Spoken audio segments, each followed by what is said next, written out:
Pada bagian ini, kita akan membahas materi DNA atau asam deoksiribosa dan RNA atau asam ribonukleat. Pengertian dari DNA yaitu suatu polimer yang disusun oleh unit-unit nukleotida yang tersusun secara berulang-ulang. Polimer tersebut tersusun rangkap serta membentuk ikatan seperti rantai ganda dan berpilin ke kanan atau disebut dengan double helix. Lalu di sini kita bisa lihat gambar dari satu nukleotida yang tersusun atas gugus fosfat atau asam fosfat yang dapat berjumlah 1, 2, atau 3. Lalu ada gula pentosa atau gula deoksiribosa. Dan yang terakhir ada basa nitrogen, yaitu purin dan pirimidin. Purin terdiri atas adenin atau dilambangkan dengan A dan guanin G. Sedangkan pirimidin terdiri atas timin dilambangkan dengan T dan sitosin atau C. Struktur DNA double helix atau Watson and Crick berupa pita spiral yang saling berpilin.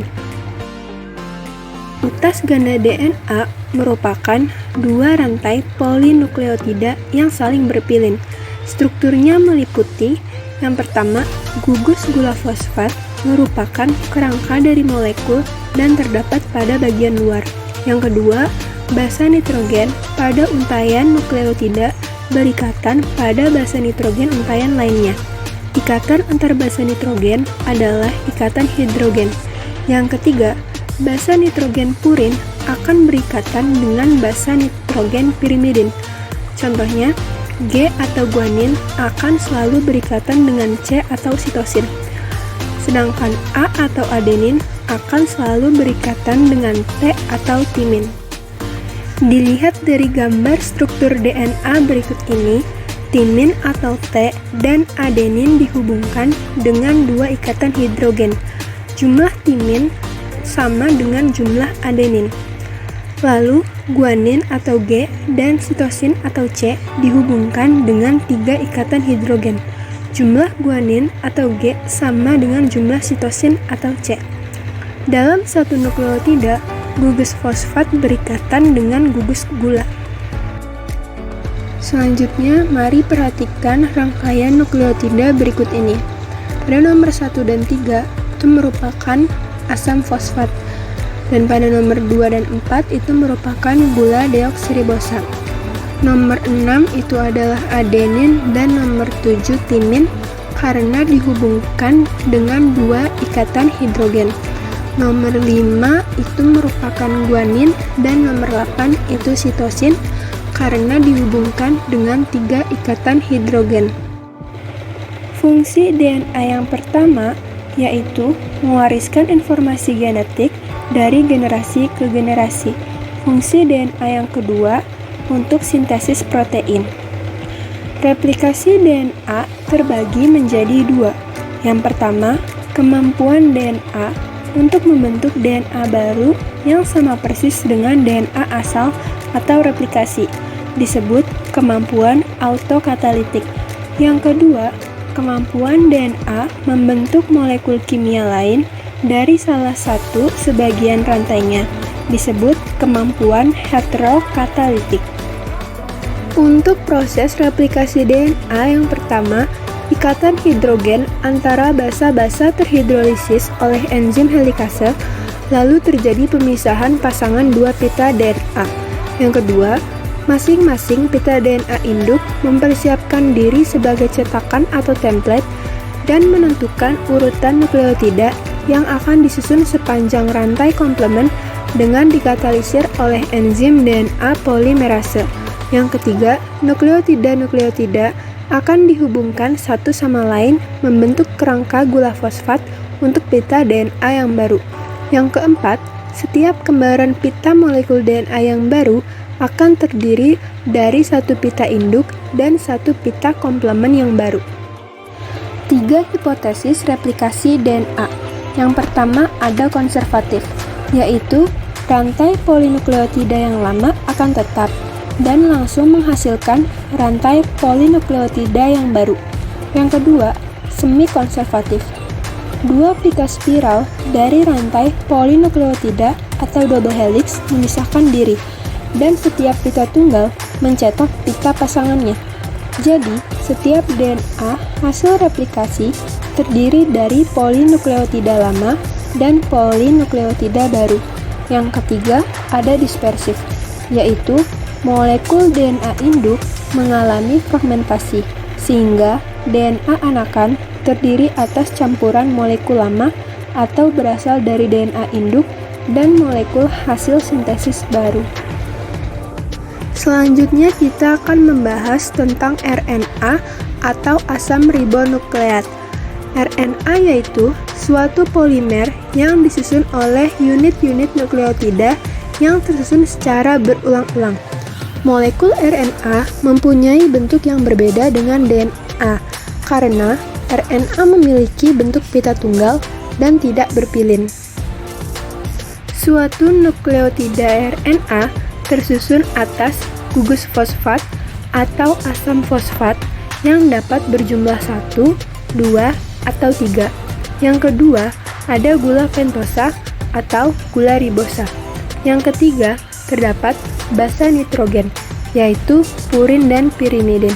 Pada purin terdiri atas adenin atau A dan guanin atau G, sedangkan pada pirimidin terdiri atas urasil atau U dan sitosin atau C. Pada asam ribonukleat atau RNA terbagi menjadi dua macam. Yang pertama yaitu RNA genetik. RNA genetik hanya dimiliki oleh organisme tertentu yang tidak memiliki DNA. Contohnya virus. Fungsi RNA genetik menjadi sama dengan fungsi DNA, yaitu sebagai pewaris sifat dan sintesis protein. Yang kedua yaitu RNA non-genetik. Terdapat pada organisme yang memiliki DNA sebagai pewaris sifat. Ada 3 macam RNA non-genetik, yaitu mRNA atau messenger RNA, merupakan RNA yang urutan basanya berpasangan atau komplementer dengan salah satu urutan basa rantai DNA. RNA jenis ini merupakan polinukleotida berbentuk pita tunggal linier dan disintesis oleh DNA di dalam nukleus. Fungsi dari messenger RNA yaitu membawa kode genetik ke ribosom. Yang kedua ada rRNA atau ribosomal RNA. RNA ini berupa pita tunggal, tidak bercabang, dan fleksibel. Ribosomal RNA terdapat di ribosom, meskipun dibuat dalam nukleus. Fungsi dari ribosomal RNA ini sebagai komponen utama ribosom dan sebagai mesin perakit dalam sintesis protein yang bergerak ke satu arah sepanjang messenger RNA atau mRNA. Yang ketiga ada tRNA atau transfer RNA. RNA ini terbentuk di nukleus, tetapi menempatkan diri di dalam sitoplasma. Fungsi dari transfer RNA yaitu untuk mengikat asam-asam amino di dalam sitoplasma yang akan disusun menjadi protein dan mengangkutnya ke ribosom. Dan pada yang terakhir, kita akan mengamati perbedaan antara DNA dengan RNA. Pada DNA terletak di dalam intisel, mitokondria, kloroplas, dan sentriol. Sedangkan RNA terletak di dalam intisel, sitoplasma, dan ribosom. Bentuk pada DNA yaitu polinukleotida ganda yang terpilin panjang, sedangkan bentuk RNA merupakan polinukleotida tunggal dan pendek. Gula pada DNA yaitu gula deoksiribosa, sedangkan gula pada RNA yaitu gula ribosa. Kemudian, basa pada DNA golongan purin yaitu adenin dan guanin, sedangkan pada golongan pirimidin yaitu sitosin dan timin. Basa pada RNA golongan purinnya ada adenin dan guanin, sedangkan golongan pirimidinnya ada sitosin dan urasil. Fungsi dari DNA yaitu yang pertama, mengontrol sifat yang menurun, kedua, untuk sintesis protein, dan ketiga, untuk sintesis RNA. Sedangkan fungsi pada RNA yaitu untuk mensintesis protein. Kadar DNA tidak dipengaruhi sintesis protein. Letak base nitrogen dari kedua pita ADN saling berhadapan dengan pasangan yang tetap, yaitu adenin selalu berpasangan dengan timin, sitosin dengan guanin.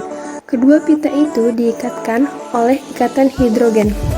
Kadar RNA dipengaruhi oleh sintesis protein. Macam ARN yaitu ARN duta, ARN ribosom, dan ARN transfer.